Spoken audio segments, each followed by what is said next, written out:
তো বন্ধুরা, চলো গল্পটি শুরু করা যাক। গল্পে শুরু হয় ইউলি নামের এক ছোট মেয়েকে দিয়ে।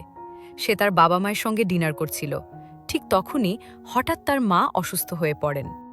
মনে হচ্ছিল যেন কোনো এক অশুভ শক্তি তার শরীরে ভর করেছে। মায়ের গলা অদ্ভুতভাবে শক্ত হয়ে গেল, আর চামড়া ভেদ করে নিচ থেকে নখ বেরোতে লাগল। তার চোখ দিয়ে অনবরত রক্ত ঝরছিল। এই ভয়াবহ দৃশ্য দেখে ইউলি ভয়ে চিৎকার করে উঠল। বাবা দ্রুত ইউলিকে বাঁচানোর জন্য তাকে একটি রুমে ঢুকিয়ে তালা দিয়ে দিলেন। ইউলি ঘর থেকে শুধু তার বাবার আর্তনাদ শুনতে পাচ্ছিল। হঠাৎ সব আলো নিভে গেল। ইউলি যখন ভাঙা দরজার ফাঁক দিয়ে বাইরে উঁকি দিল, তখন মায়ের সেই ভয়ঙ্কর মুখটা হঠাৎ তার সামনে এসে দাঁড়ালো। ভয়ে ইউলি জ্ঞান হারালো। পরের দিন সকালে পুলিশ তাকে উদ্ধার করে, আর সে জানতে পারে সেই রাতেই তার বাবা মা দুজনেই মারা গেছেন। সে এখন সম্পূর্ণ একা। তবে এই শোক কাটতে না কাটতেই এক মহিলা সেখানে এলেন, নাম অ্যাবার। তিনি দাবি করলেন যে তিনি ইউলির বাবার স্ত্রী, আর ঘটনাটা সত্যিই ছিল। ইউলি চমকে গিয়েছিল এটা জেনে যে তার বাবার আরও একটি সংসার ছিল। এখন তার কাছে আর কেউ নেই, তাই বাধ্য হয়ে তাকে নিজের সৎমায়ের সঙ্গেই থাকতে হলো। ২০ বছর কেটে গেছে। ইউলি এখন অ্যাবারের বাড়িতেই থাকে, তবে বাড়ির মেয়ে হিসেবে নয়, বরং একজন পরিচারিকা হিসেবে।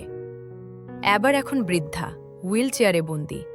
তার মেয়ে লারাস এখন বাড়িটা দেখাশোনা করে। লারাস বিবাহিত এবং তার দুটি সন্তান। লারাসের বড় মেয়ে টিকা একটি ইসলামিক স্কুলে পড়ে। কোরআন পড়ার সময় সে দুটি বই সম্পর্কে শোনে, সিজ্জিন আর ইল্লিন। শিক্ষক বোঝান যে সিজ্জিনে ফেরেশতারা মন্দ কাজের হিসাব রাখেন, আর ইল্লিনে ভালো কাজের। দৃশ্যপট বদলে যায় লারাসের ছেলের দিকে, যে এখন অ্যাবারের ঘরে উইজা বোর্ড দিয়ে খেলছে, যা আত্মার সঙ্গে যোগাযোগ করার এক মাধ্যম। সে খেলায় মগ্ন। সে ভেবেছিল কোনো ভূত এসেছে, কিন্তু আসলে ওটা ছিল ইউলি। টিকা ইউলির পিছু নেয়, কারণ তারা ছেলেটিকে এইসব খেলতে বারণ করতে চায়, কিন্তু ছেলেটি মৃতদের সঙ্গে কথা বলতে আসক্ত। সে ইউলিকে জিজ্ঞেস করে, তুমি কি কখনো মৃতদের সঙ্গে কথা বলতে চেয়েছ? ইউলি উত্তর দেয়, না। আমার বাবা মা যখন মারা গেল, আমি তাদের সাথে কথা বলতে খুব চেয়েছিলাম। এই কথা শুনে অ্যাবার রেগে গিয়ে ইউলিকে জাপটে ধরেন। তিনি ঝাঁকুনি দিয়ে বলেন, তোমার বাবা মায়ের সাথে যা হয়েছে তা তাদের প্রাপ্য ছিল, পাপের শাস্তি পেয়েছে ওরা। এই কথা বলার সঙ্গে সঙ্গেই অ্যাবারের শরীর দুর্বল হয়ে পড়ে। মুখ দিয়ে ফিনকি দিয়ে রক্ত বেরিয়ে ইউলির মুখে ছিটকে লাগে, এবং যন্ত্রণায় তিনি মারা যান। শেষকৃত্যের পর লারাস তার মায়ের জন্য শোক করে। ইউলি বুঝতে পারে সবকিছুর পরেও সে এই পরিবারেরই একজন। সে সব ভুলে এগিয়ে যেতে চায়, কিন্তু তখনই মনে পড়ে কিভাবে অ্যাবার বছরের পর বছর তাকে কষ্ট দিয়েছে। হঠাৎ ইউলির মনে হলো মৃত অ্যাবার যেন চোখ খুলে তাকে বলছে, মরে যা। ভয়ে চিৎকার করে ইউলি পিছিয়ে যেতে চায়। ঠিক তখনই লারাস রেগে গিয়ে শেষকৃত্যের মধ্যেই ইউলিকে থাপ্পড় মারে। কয়েকদিন পর জীবন আবার স্বাভাবিক হয়। ইউলি লারাসের দোকানে কাজ করে, কিন্তু যখন সে পাওনা টাকা চাইতে যায়, লারাস উল্টো তাকে চুরির অপবাদ দেয় এবং সবার সামনে অপমান করে। জনসম্মুখে লারাস ইউলির চরিত্র নিয়ে জঘন্য কথা বলে। গভীরভাবে অপমানিত এবং ক্ষুব্ধ হয়ে ইউলি ঠিক করে এখন তাকে কিছু করতেই হবে। সে তার সহকর্মী ইয়ানোর সাহায্যে এক তান্ত্রিকের কাছে যায়।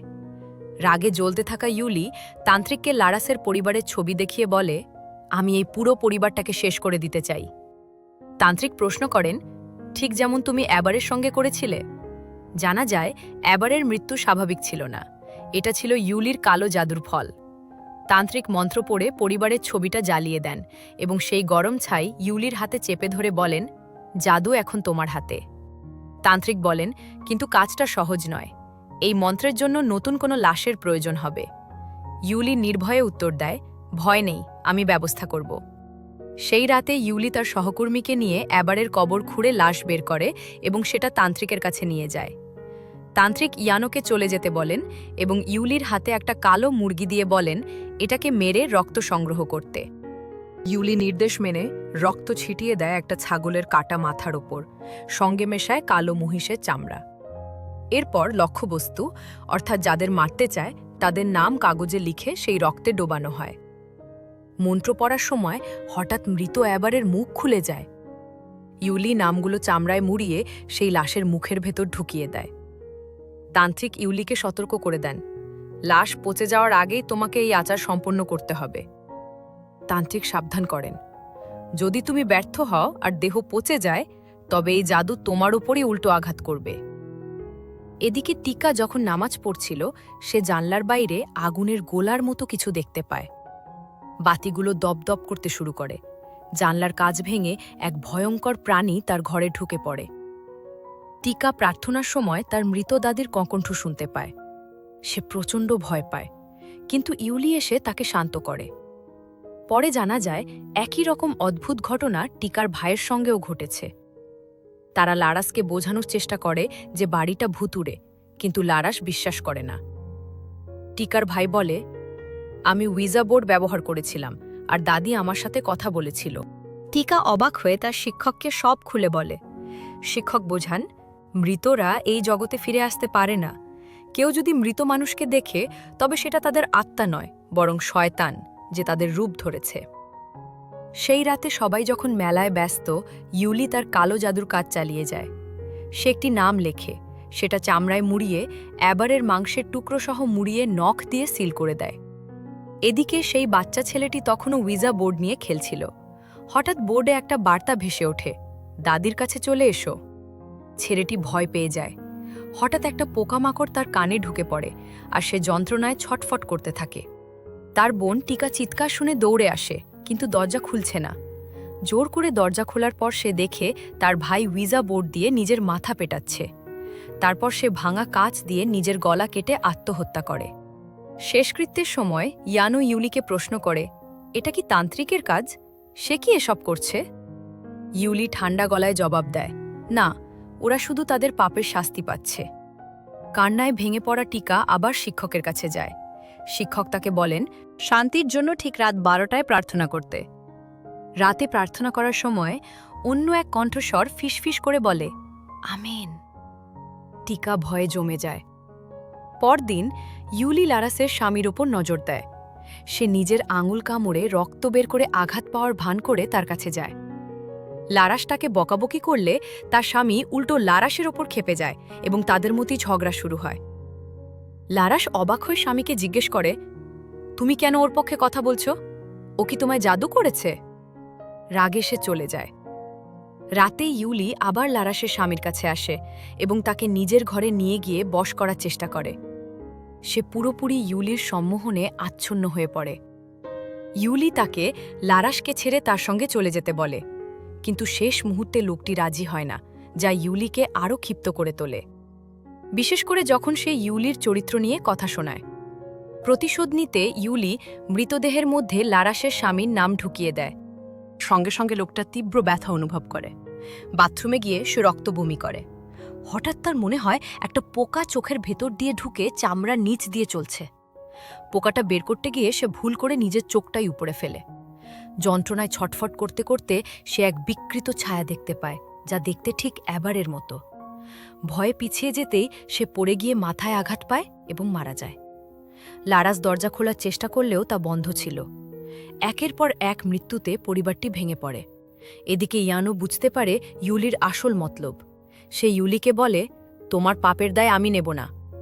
রেগে গিয়ে ইউলি একই জাদু ইয়ানোর ওপর প্রয়োগ করে। ইয়ানো দোকান বন্ধ করার সময় দেখে শাটার বারবার খুলে যাচ্ছে। ভয়ে দোকানের ভেতর তাকাতেই সে সেই শয়তানটিকে দেখতে পায়। সে পালানোর চেষ্টা করে, কিন্তু শাটার ধপ করে তার গায়ের ওপর পড়ে এবং তাকে পিষে মেরে ফেলে। ইউলি অনেককে মেরেছে, কিন্তু তার মূল লক্ষ্য লারাস, যে তাকে সবচেয়ে বেশি কষ্ট দিয়েছে। ইউলি জাদু শুরু করতেই টিকার ঘরে ছাদ ধসে পড়ে। ভয় পেয়ে টিকা মায়ের রুমে গিয়ে দেখে তার মা লারাসকে দেখতে রাক্ষসের মতো লাগছে। ইউলির পাঠানো আত্মারা তাকে ভর করেছে। টিকা নিজেকে অন্য ঘরে আটকে শিক্ষককে ফোন করে। শিক্ষক লারাসকে ওই বাড়ি থেকে সরিয়ে নিতে বলেন। টিকা লুকিয়ে ইউলির পিছু নেয়। সে দেখে ইউলি অন্ধকারে হারিয়ে যাচ্ছে এবং অদ্ভুত আচরণ করছে। আড়াল থেকে সে বুঝতে পারে ইউলি তাদের দাদির মৃতদেহ ব্যবহার করে কালো জাদু করছে। টিকা সাহস করে তার সামনে দাঁড়ায়। ইউলি সব স্বীকার করে বলে, তুমি কি ভাবো আমি ভুল করছি? আমি তো কেবল দুর্ভাগা। তোমাদের দাদি আমার চোখের সামনে আমার বাবা মাকে কালো জাদু দিয়ে মেরেছিল।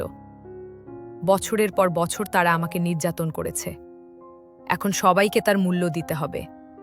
এই বলে ইউলি চলে যায়। দৃশ্যপট বদলে যায়। শিক্ষক লারাসের ওপর থেকে অশুভ শক্তি তাড়ানোর কাজ শুরু করেন। এদিকে ইউলি তার মন্ত্র পূর্ণ করার চেষ্টা করে, কিন্তু প্রতিবার লাশের গায়ে নাম সেলাই করতে গেলেই সুতো ছিঁড়ে যায় এবং সে নিজে আঘাত পায়। এবারে লাশ দ্রুত পচতে শুরু করে। তান্ত্রিকের কথা মতো লাশ পচে যাওয়ায় জাদু এখন ইউলিকেই গ্রাস করছে। তার শরীর দুমড়ে মুচড়ে যাচ্ছে, মুখ দিয়ে রক্ত বের হচ্ছে। যেসব আত্মাকে সে ডেকেছিল তারাই এখন তার ওপর উল্টো আক্রমণ করে, তাকে মেরে ফেলে। এদিকে জ্ঞান ফেরার পর লারাস টিকার কাছে ক্ষমা চায়। সে বুঝতে পারে বহু বছর আগে সে আর তার মা ইউলির পরিবারের সঙ্গে যে অন্যায় করেছিল এ তারই ফল। লারাস তার মেয়ের কোলেই শেষ নিঃশ্বাস ত্যাগ করে। পোস্ট ক্রেডিট দৃশ্যে আমরা দেখি লারাসের শেষকৃত্য হচ্ছে, আর টিকা এই পৃথিবীতে সম্পূর্ণ একা। সে মৃতদের জন্য প্রার্থনা করে এবং একা বেঁচে থাকার সাহস সঞ্চয় করে। এভাবেই সিনেমার সমাপ্তি ঘটে। তো বন্ধুরা, আজকের মুভির গল্পটি কেমন লাগলো? লাইক কমেন্ট করে নিশ্চয়ই জানাবেন। দেখা হচ্ছে পরের ভিডিওতে। ততক্ষণ ভালো থাকবেন। টাটা।